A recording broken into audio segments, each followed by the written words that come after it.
Comme par la désobéissance d'un seul homme, beaucoup ont été rendus pécheurs, de même par l'obéissance d'un seul, beaucoup seront rendus justes. Or la loi est intervenue pour que l'offense abonde. Mais là où le péché a abondé, la grâce a surabondé, afin que comme le péché a régné par la mort, ainsi la grâce règne par la justice, pour la vie éternelle par Jésus-Christ notre Seigneur.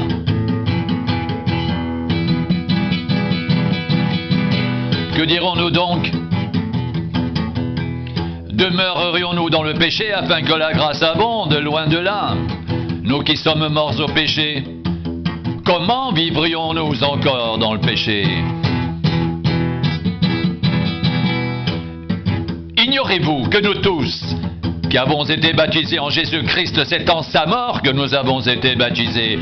Nous avons donc été ensevelis avec lui par le baptême en sa mort, afin que comme Christ est ressuscité des morts, par la gloire du Père, de même nous aussi, nous marchions en nouveauté de vie. En effet, si nous sommes devenus une même plante avec lui par la conformité à sa mort, nous le serons aussi par la conformité à sa résurrection. Sachant que notre vieil homme a été crucifié avec lui, afin que le corps du péché soit réduit à l'impuissance, pour que nous ne soyons plus esclaves du péché, car celui qui est mort est libre du péché.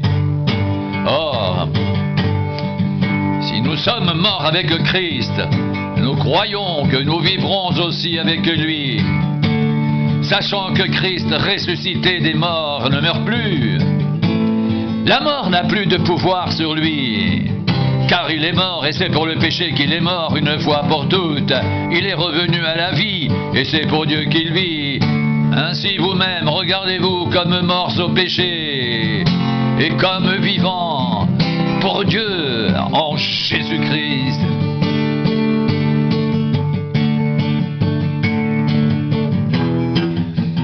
Que le péché ne règne donc point dans votre corps mortel, et n'obéissez pas à ses convoitises.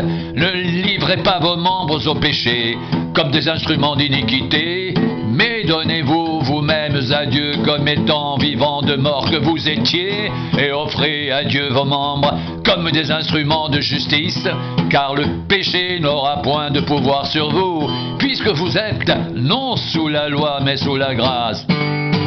Quoi donc? Pécherions-nous parce que nous sommes non sous la loi mais sous la grâce? Loin de là. Ne savez-vous pas qu'en vous livrant à quelqu'un comme esclave pour lui obéir, vous êtes esclaves de celui à qui vous obéissez, soit du péché qui conduit à la mort, soit de l'obéissance qui conduit à la justice? Mais grâce soit rendue à Dieu de ce que, après avoir été esclaves du péché, vous avez obéi de cœur à la règle de doctrine dans laquelle vous avez été instruits. Ayant été affranchis du péché, vous êtes devenus esclaves de la justice. Je parle à la manière des hommes, à cause de la faiblesse de votre chair. De même donc que vous avez livré vos membres comme esclaves à l'impureté, à l'iniquité, pour arriver à l'iniquité. Ainsi maintenant, livrez vos membres comme esclaves à la justice, pour arriver à la sainteté. Car lorsque vous étiez esclaves du péché, vous étiez libres à l'égard de la justice. Quels fruits portiez-vous alors? Des fruits dont vous rougissez aujourd'hui, car la fin de ces choses, c'est la mort. Mais maintenant, étant affranchis du péché, est devenu esclave de Dieu, vous avez pour fruit la sainteté et pour fin la vie éternelle. Car le salaire du péché c'est la mort, mais le don gratuit de Dieu c'est la vie éternelle en Jésus-Christ notre Seigneur.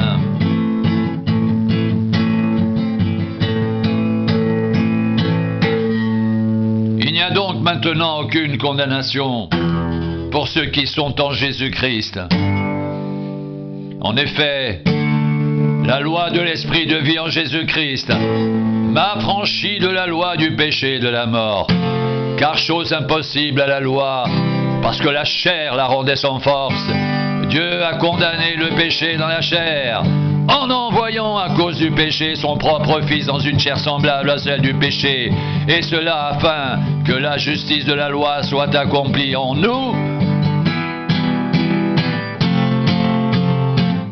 qui marchons non selon la chair, mais selon l'Esprit.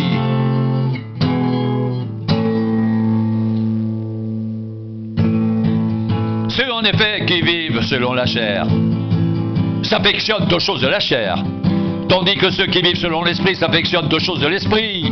Et l'affection de la chair, c'est la mort, tandis que l'affection de l'Esprit, c'est la vie et la paix. Car l'affection de la chair est inimitié contre Dieu, parce qu'elle ne se soumet pas à la loi de Dieu, et qu'elle ne le peut même pas. Or, ceux qui vivent selon la chair ne sauraient plaire à Dieu. Pour vous, vous ne vivez pas selon la chair, mais selon l'Esprit, si du moins l'Esprit de Dieu habite en vous.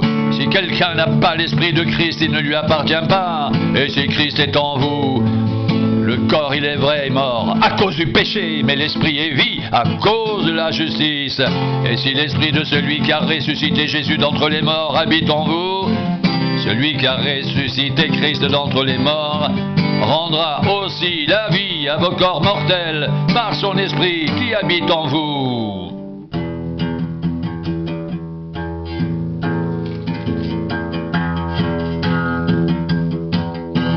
Ainsi donc, frères, nous ne sommes point redevables à la chair pour vivre selon la chair. Si vous vivez selon la chair, vous mourrez. Mais si par l'Esprit vous faites mourir les actions du corps, vous vivrez. Car tous ceux qui sont conduits par l'Esprit de Dieu sont fils de Dieu. Et vous n'avez point reçu un esprit de servitude pour être encore dans la crainte, mais vous avez reçu un esprit d'adoption par lequel nous crions « Abba, Père !» L'Esprit lui-même rend témoignage à notre esprit que nous sommes enfants de Dieu. Or, si nous sommes enfants, nous sommes aussi héritiers, héritiers de Dieu, co-héritiers de Christ, si toutefois nous souffrons avec lui, afin d'être glorifiés avec lui.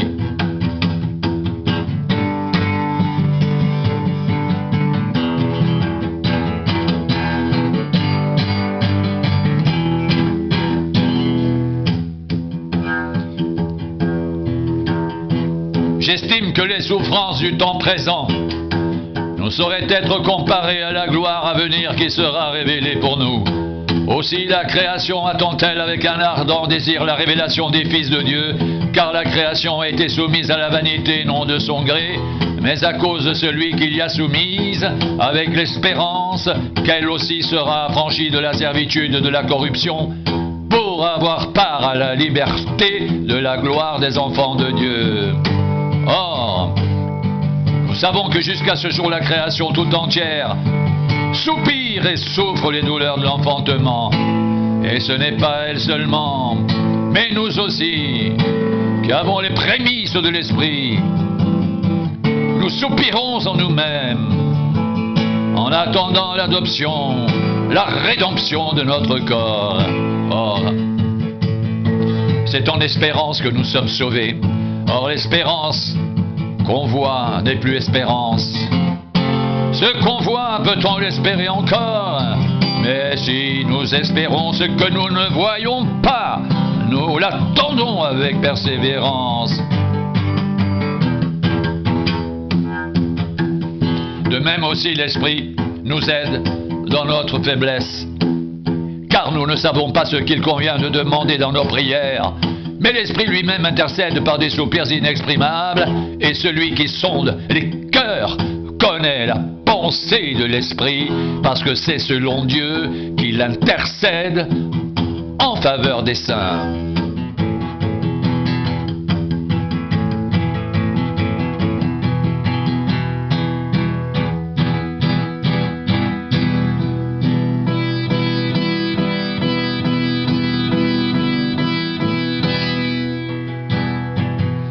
Nous savons du reste que toute chose concourt au bien de ceux qui aiment Dieu, de ceux qui sont appelés selon son dessein.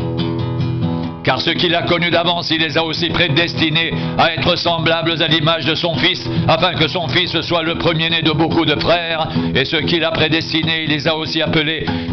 Et ceux qu'il a appelés, il les a aussi justifiés. Et ceux qu'il a justifiés, il les a aussi glorifiés. Que dirons-nous donc à l'égard de ces choses? Si Dieu est pour nous, qui sera contre nous? Lui qui n'a point épargné son propre Fils, mais qui l'a livré pour nous tous, comment ne nous donnera-t-il pas aussi toutes choses avec lui? Qui accusera les élus de Dieu? C'est Dieu qui justifie. Qui les condamnera? Christ est mort, bien plus il est ressuscité, il est à la droite de Dieu, et il intercède pour nous. Qui nous séparera de l'amour de Christ? Sera-ce la tribulation, ou l'angoisse, ou la persécution, ou la faim, ou la nudité, ou le péril, ou l'épée, selon qu'il est écrit.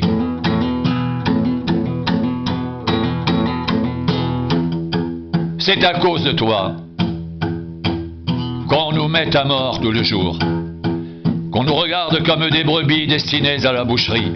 Mais dans toutes ces choses, nous sommes plus que vainqueurs par celui qui nous a aimés, car j'ai l'assurance que ni la mort, ni la vie, ni les anges, ni les dominations, ni les choses présentes, ni les choses à venir, ni les puissances, ni la hauteur, ni la profondeur, ni aucune autre créature ne pourra nous séparer de l'amour de Dieu, manifesté en Jésus-Christ, notre Seigneur.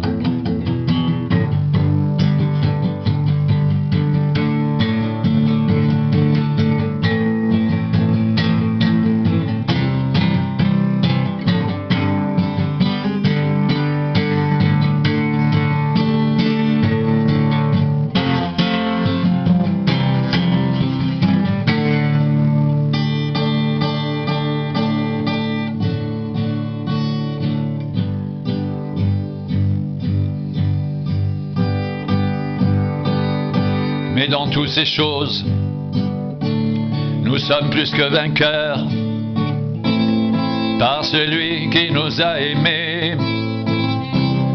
Car j'ai l'assurance que ni la mort, ni la vie, ni les anges, ni les dominations, ni les choses présentes, ni les choses à venir, ni les puissances, ni la hauteur, ni la profondeur, ni aucune autre créature ne pourra nous séparer de l'amour de Dieu, manifesté en Jésus-Christ, notre Seigneur.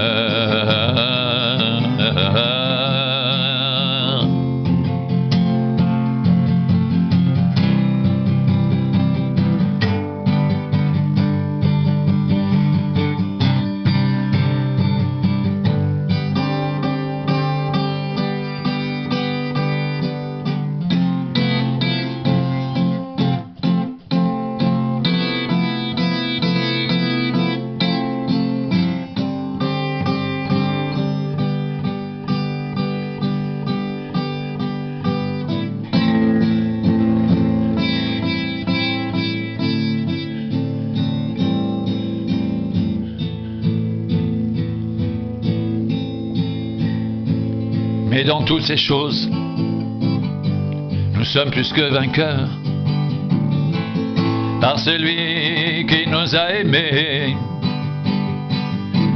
Car j'ai l'assurance que ni la mort, ni la vie, ni les anges, ni les dominations, ni les choses présentes, ni les choses à venir, ni les puissances, ni la hauteur, ni la profondeur, ni aucune autre créature ne pourra nous séparer de l'amour de Dieu, manifesté en Jésus-Christ, notre Seigneur.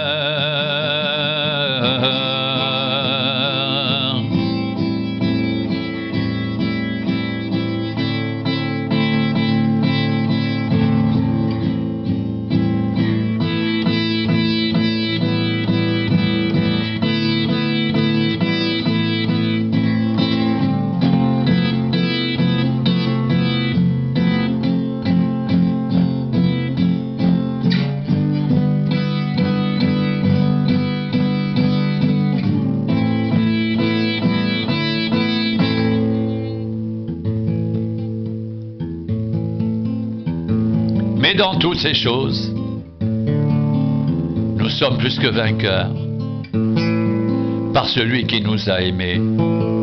Car j'ai l'assurance que ni la mort, ni la vie, ni les anges, ni les dominations, ni les choses présentes, ni les choses à venir, ni les puissances, ni la hauteur, ni la profondeur, ni aucune autre créature ne pourra nous séparer de l'amour de Dieu manifesté en Jésus-Christ, notre Seigneur, notre Seigneur, notre Seigneur.